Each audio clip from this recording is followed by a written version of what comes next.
Hello everyone. The next speech that we are reading is delivered by Dalai Lama. So Dalai Lama का जन्म हुआ था 6 जुलाई 1935 को.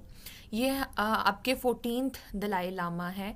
इनका वैसे रिलीजियस नेम है टेंजिन ग्यात्सो और इनका फुल नेम है जेटसुन जामफेल नुआंग वांग लोबसांग येशे टेंजिन ग्यात्सो, बट इसको शॉर्ट कर उन्हें टेंजिन ग्यात्सो के नाम से जाना जाता है.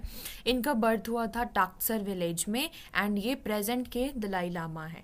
इनसे पहले 13 दलाई लामाज रह चुके हैं. So Dalai Lamas are significant monks of the Gelug school, the latest school of Tibetan Buddhism which is normally headed by the Ganden Tripas. So basically Dalai Lamas Tibetan Buddhism religion के कुछ significant Monks हैं, कुछ important Monks हैं. तो दलाई लामा ये जो हमारे टेंजिन ग्यात्सो हैं, इनसे पहले 13 दलाई लामाज रह चुके हैं और टेंजिन ग्यात्सो 14th दलाई लामा है. इन्हें फॉर्मली 14th दलाई लामा के तौर पर डिक्लेयर किया गया था एक पब्लिक डिक्लेरेशन में जो बम्पचन टाउन में हुई थी इन 1939. सो 1939 में ये 14th दलाई लामा बने थे. इनका बर्थ हुआ था 1935 में, मीन्स उनके बर्थ के 4 years बाद ही इन्हें 14th दलाई लामा के तौर पर डिक्लेयर कर दिया गया था. जब 1959 में तिब्बतन अपराइजिंग चल रही थी तब दलाई लामाज इंडिया में आ गए थे, भागकर इंडिया आ गए थे और इंडिया में रिफ्यूजी के तौर पर ये तब से रह रहे हैं और इनके यहाँ पर बहुत सारे फॉलोअर्स भी हैं. 14th दलाई लामा टेंजिन ग्यात्सो को नोबेल पीस प्राइज़ मिला था 1989 में, क्योंकि इन्होंने अपनी बहुत कंट्रीब्यूशन दी थी पूरे वर्ल्ड में शांति फैलाने में. तो इन्होंने वर्ल्ड में काफ़ी जगहों पर ट्रैवल भी किया है और बहुत सारे इश्यूज़ पर इन्होंने बातें भी की है, जैसे कि वेलफेयर ऑफ तिब्बतन्स पे, economics, environment, astronomy, womens right, non violence, interfaith dialogue, physics, Buddhism, science, cognitive neuroscience, reproductive health, ये सारे टॉपिक्स पर इन्होंने अपनी प्रीचिंग्स दी है और इन सब इश्यूज़ के ऊपर इन्होंने बातें की हैं, इसके सल्यूशंस दिए हैं. पूरे वर्ल्ड में इन्होंने ट्रैवल किया है और इन्होंने महायान और वज्रयान जैसे टॉपिक्स पर भी बातें की हैं. तो टेंजिन ग्यात्सो द 14th दलाई लामा, इनके जो आइडियाज़ हैं इनके आइडियाज़ ने बहुत सारे लोगों को उनकी प्रॉब्लम्स के सल्यूशंस दिए हैं. सो 14th दलाई लामा को यूएसए में इमोरी यूनिवर्सिटी है एक, that is situated in the dread hills of Georgia. वहाँ पर इन्हें इनवाइट किया गया था जब स्टूडेंट्स की कॉन्वोकेशन चल रही थी. मींस इमोरी यूनिवर्सिटी में जब स्टूडेंट्स को उनकी डिग्रीज दी जा रही थी तब दलाई लामा को वहाँ पर इनवाइट किया गया था एक स्पीच देने के लिए on May 1998. So let's read that speech. So he starts by saying, "It is a great privilege for me to be with you today and to address you on this commencement ceremony." कहते आज आप सबके साथ इस commencement ceremony पे शामिल होकर मुझे बहुत खुशी हो रही है. ये मेरे लिए एक प्रिविलेज की बात है. एंड अगर मैं आसपास देखूं तो बहुत अच्छे, बहुत ही ब्यूटीफुल नज़ारे देखने को मिल रहे हैं. यहाँ पर इतने सारे कलर्स हैं, ट्रीज़ हैं जो कि फुली ब्लॉसम हो चुके हैं ऑन दिस जॉयफुल ओकेजन, कि आज आपके हार्डवर्क की, आपके स्टडी की कल्मिनेशन डे है. कल्मिनेशन मीन्स हाईएस्ट पॉइंट, कि आज आपके हार्डवर्क का फल आपको मिलने जा रहा है. आपने इतने साल स्टडी की है और आज तभी आपको डिग्री मिलने जा रही है. तो आपका कॉन्वोकेशन का डे है. तो आज ये एक जॉयफुल ओकेजन है जहाँ ट्रीज़ भी फुली ब्लॉसम कर रहे हैं.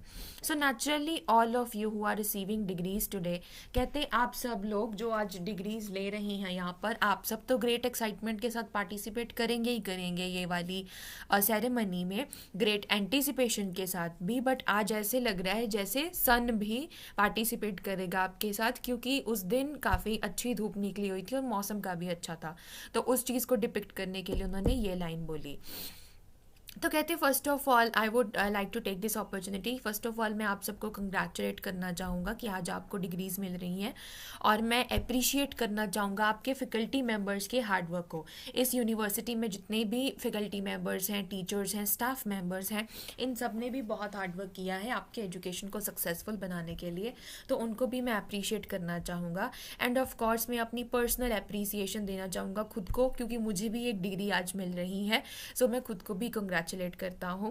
कहता अब मैं आपके साथ अपनी टूटी फूटी इंग्लिश में बात करने की कोशिश करूँगा.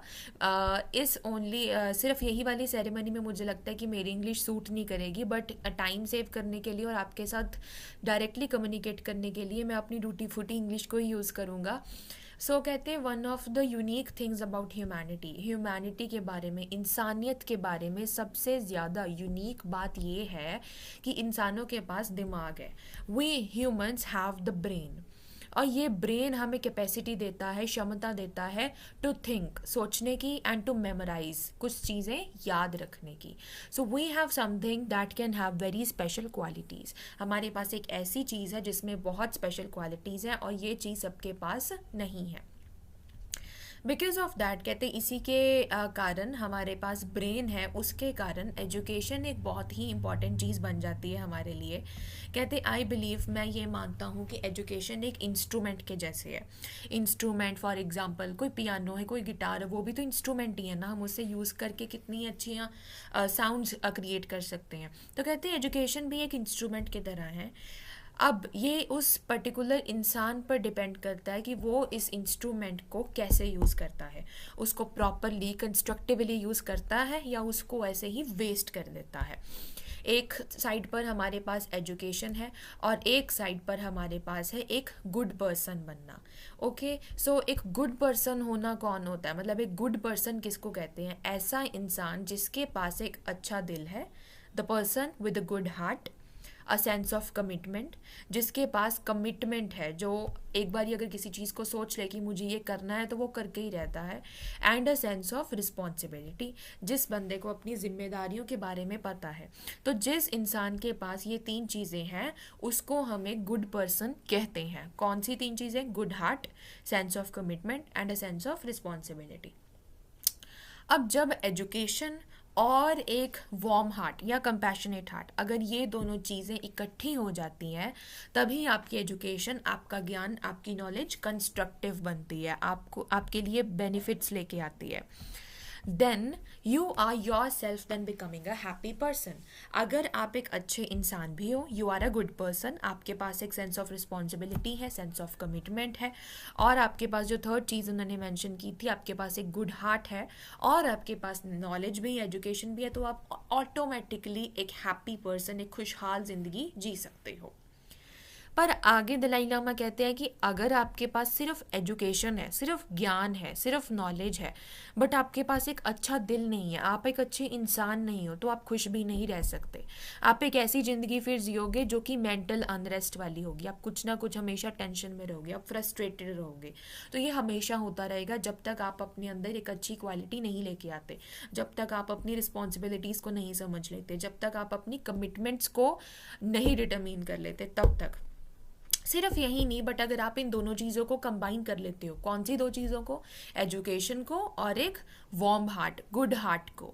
अगर ये दो चीज़ों को आप कंबाइन कर लेते हो, ये दोनों चीज़ों को आप अपनी लाइफ में इंक्लूड कर लेते हो, तो आपकी पूरी लाइफ कंस्ट्रक्टिव और हैप्पी लाइफ बन जाएगी। एंड सर्टेनली कहते बिल्कुल आप बहुत सारे बेनिफिट्स लेके आ सकते हो सोसाइटी के लिए, ह्यूमैनिटी के बेटरमेंट के लिए आप काम कर सकते हो। This is one of my fundamental believes. कहते ये एक चीज़ है जो मैं मानता हूँ कि एक अच्छा दिल, a warm heart, a compassionate heart is still teachable. ऐसे बंदे को जिसका एक अच्छा दिल है उसको सिखाया जा सकता है। वो बंदा कभी ऐसे चिढ़ता नहीं है कि मेरी गलतियाँ निकाली जा रही हैं या मुझे बार बार समझाया जा रहा है। नहीं, that person is always ready to learn new things, right. A good heart is still teachable, उसे सिखाई जा सकती हैं न्यू चीज़ें। So please combine these two, ये दो चीज़ों को कंबाइन करो, अपनी लाइफ में इंक्लूड करो। कौन सी चीज़ें बार बार बता रही हूँ? One thing is education and the other thing is a good heart. Then Dalai Lama says कि then there is another thing I want to tell you. एक और बात है जो मैं आप सबको बताना चाहता हूँ कि आपने अपना गोल अचीव कर लिया, अब आप अपनी लाइफ का न्यू चैप्टर स्टार्ट करने के लिए रेडी हो कि आपने अपनी स्टडी कंप्लीट कर ली, आपको डिग्रीज मिल गई, अब आप अपनी लाइफ में आगे बढ़ने के लिए स्टार्ट हो। Now you really start real life. असली लाइफ में अब आप स्टेप इन करने वाले हो। जो रियल लाइफ है ना वो ज़्यादा कॉम्प्लिकेटेड है as compare to university life. Real life में कुछ ऐसी चीज़ें आपको फेस करनी पड़ेंगी जो अनहैप्पी होंगी, आपको दुख देंगी, या फिर कोई ऐसी चीज़ जो अड़चन क्रिएट करेगी, हिंड्रेंस, ऑब्स्टेकल, प्रॉब्लम्स आएंगी, कॉम्प्लिकेशंस आएंगी आपके लाइफ में। सो ये ज़रूरी है कि आप डिटरमिन्ड रहो हमेशा। डिटरमिन्ड रहो मीन्स आपकी होप नहीं छूटनी चाहिए, आप ऑप्टिमिस्टिक रहो, पॉजिटिव सोचो हमेशा और पेशेंस रखो। अगर आपके पास पेशेंस पेशेंस नहीं होगी तो अगर आपकी लाइफ में छोटी से छोटी प्रॉब्लम भी आएगी ना तो आप अपनी करेज खो बैठोगे. So there is a Tibetan saying, Tibet में ये चीज़ कही जाती है, even if you have failed at something 9 times you have still given it efforts 9 times. ये मत सोचो कि कोई चीज़ में आप 9 बार फेल हो गए हो, 9 टाइम्स फेल हो गए हो, बल्कि आप ये सोचो कि आपने उस चीज़ को करने के लिए 9 बार एफर्ट्स लगाए हैं. I think that is important. ये ज़्यादा ज़रूरी है जानना. अपने ब्रेन को यूज़ करो, दिमाग को यूज़ करो सिचुएशन को एनालाइज करने के लिए. सिचुएशन में रश नहीं करना बट उसके बारे में सोचना है. एक बार ही जब आप डिसाइड कर लेते हो कि वो क्या प्रॉब्लम है, उसका क्या सोल्यूशन हो सकता है, तो एक पॉसिबिलिटी है कि आप अपना गोल अचीव कर पाओगे. So here we are now entering another new century. अब हम एक न्यू सेंचुरी में एंटर कर रहे हैं. कौन से ईयर में इन्होंने स्पीच दी थी? I guess in the end of the century, 1998 में. सो यस, दलाई लामा ने ये स्पीच 1998 में डिलीवर की थी. तो तब ये एक सेंचुरी एंड हो रही थी ना 1900s वाली, और 2000 वाली सेंचुरी स्टार्ट हो रही थी. तो दलाई लामा कहते हैं कि ये सेंचुरी अब एंड हो रही है, अब हम न्यू सेंचुरी में एंटर कर रहे हैं. एंड मैं ये मानता हूँ कि जो ह्यूमैनिटी है इस सेंचुरी में, जो सेंचुरी हमने अभी ख़त्म की 1900 वाली सेंचुरी में, इस टाइम पर ह्यूमैनिटी ने बहुत सारी अचीवमेंट्स देखी हैं टेक्नोलॉजी में, साइंस में. And then in the mean time कुछ ऐसे एक्सपीरियंसेस भी रहे थे जो ऑफुल थे, जो बुरे एक्सपीरियंसेस थे हमारे इस सेंचुरी में. एंड इस सेंचुरी में इतनी सारी वायलेंस हुई है, वॉर हुई है और अदर फॉर्म्स ऑफ वायलेंस हुई है, जिसके कारण बहुत सारी लोगों की डेथ भी हुई है. आई नो इकोलॉजिकल डैमेज बहुत ज़्यादा सीरियस हुआ इस सेंचुरी में. बट कहते ये सारी एक्सपीरियंसेस के साथ हम सिर्फ नेगेटिव साइड ही ना देखें, बल्कि हमें ये पता चलता है कि ह्यूमैनिटी ज़्यादा मैच्योर हो रही है. हमें कौन सी इंडिकेशन मिलती है, ऐसा कौन सा सिग्नल मिलता है जब हमें पता लगता है कि मैच्योरिटी आ रही है? That is concern for piece, non violence and human rights. जब लोग पीस मांगने लगते हैं, शांति मांगने लगते हैं, नॉन वायलेंस मांगने लगते हैं कि हमें हिंसा नहीं करनी, और जब लोग अपने राइट्स मांगने लगते हैं, ये 3 इंडिकेशंस हैं जब हमें पता लगता है कि मैच्योरिटी आ रही है ह्यूमैनिटी में. इवन आजकल अगर हम पॉलिटिशियंस की स्टेटमेंट्स भी सुने तो उसमें हमें कंपैशन और रिकन्सिलिएशन जैसे शब्द सुनने को मिलते हैं. कंपैशन मीन्स दूसरों के लिए दया दिखानी. रिकन्सिलिएशन का क्या मतलब होता है? अपने गोल से, अपने गोल के ट्रैक से अगर हम हट गए हैं तो दोबारा से उस ट्रैक पर हो जाना. सो पीस, शांति आज ज़्यादा मेन स्ट्रीम हो रहा है. हर एक बंदे को शांति चाहिए, पीस चाहिए अपनी लाइफ में. तो यही साइंस है कि हाँ, ह्यूमैनिटी में मैच्योरिटी आ रही है धीरे धीरे करके. Everywhere we hear of unhappy things in every part of the world. हम रोज़ सुनते हैं कि वर्ल्ड में आज यहाँ ये होगा या यहाँ ये बुरी चीज़ हो गई, अनहैप्पी थिंग्स हम रोज़ सुनते हैं. बट अगर हम सब चीज़ों को जज करने लग जाएं, I think there are many signs of hope. जज करने की बजाय हमें देखना चाहिए कि उसमें होप कहाँ मिल रही है हमें. But in any case the future of humanity entirely depends upon और ओन शोल्डर्स. हमारे खुद के कंधों पर फ्यूचर की रिस्पॉन्सिबिलिटी है. हमें अपना फ्यूचर कैसे बनाना है ये हमारे प्रेजेंट पर डिपेंड करता है. तो आप सब ने अपने बेटर फ्यूचर के लिए एक अच्छी प्रेपरेशन की, आपने स्टडी की, तो आपने उसको कंप्लीट कर लिया, आपको डिग्री मिल रही है आज. तो you must also have what I call a sense of global responsibility. आपके अंदर आपकी लाइफ की रिस्पॉन्सिबिलिटी तो है ही है, बट आपके अंदर ग्लोबल रिस्पॉन्सिबिलिटी भी होनी चाहिए. सो दलाई लामा सेज कि उन्हें लगता है कि एक स्पिरिचुअलिटी, बिलीफ और फेथ, एक ऐसा एटमॉस्फेयर बहुत ज़्यादा ज़रूरी है एक बंदे के लिए ताकि वो ग्रो कर पाए. स्पिरिचुअलिटी इज़ लाइक जब हम अपने रिलीजन को प्रैक्टिस करते हैं, दैट इज़ स्पिरिचुअलिटी. बिलीफ और फेथ का मतलब है उसमें विश्वास रखना. चाहे आप भगवान में बिलीव करते हो चाहे नहीं करते, चाहे आप बिलीवर हो चाहे आप नॉन बिलीवर हो, ये तो आपके ऊपर है, राइट. ये आपका राइट है, that is an individual right कि आपने मानना है या नहीं मानना है. Nobody is here to force you. But कहते हैं ह्यूमैनिटी में स्पिरिचुअलिटी बहुत ज़्यादा हेल्प करती है.